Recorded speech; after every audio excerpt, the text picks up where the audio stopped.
up in here this morning. Yeah, incredibly hot here. We can already feel it here in the studio just a little bit, maybe, Yeah. I think. I'm feel it. feeling a little bit coming up from the ground. Uh-oh. I think that's the draft that comes into the weather center every now and then. We need to get that fixed. Yeah, you know, you put a bag in front of it, it's fine. But let's talk about the heat, because it has been downright hot. We've been asking for different ways to show it, and you've been chiming in on Facebook.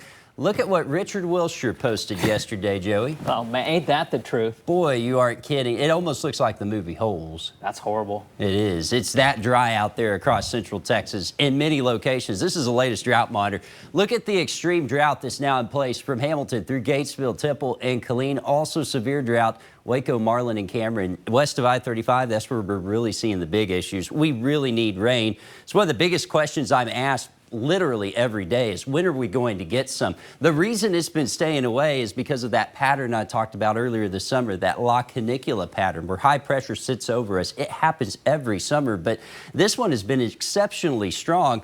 Again, this is something that has happened over history many times. The dog days of summer is what this is called. And as long as that high is there, the rain stays away. That's going to happen this weekend. That's going to happen through the middle of the week as well. Watch what happens by the end of the week that models have started to latch onto. And that's the fact that this high moves back to the west.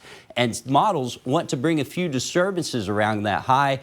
If this can happen, we'll get rain chances. This is the most promising signal I've seen here in the last 5 days. So we're very hopeful this happens. There could be a light at the end of the tunnel. Before we reach it, though, we're going to deal with the second hottest first week of August on record. Here's the latest. Our average daily high has been 105.3.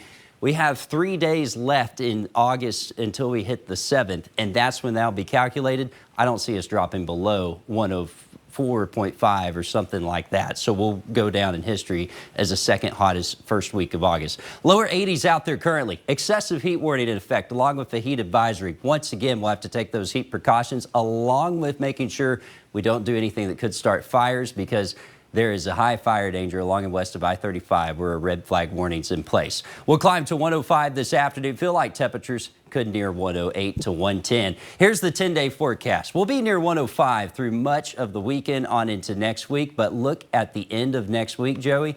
We could take temperatures down to 101. Beyond that, there are signs this pattern could break down even further, so we're hoping that this is a sign of things to come. That'd be great. Thank you, Josh.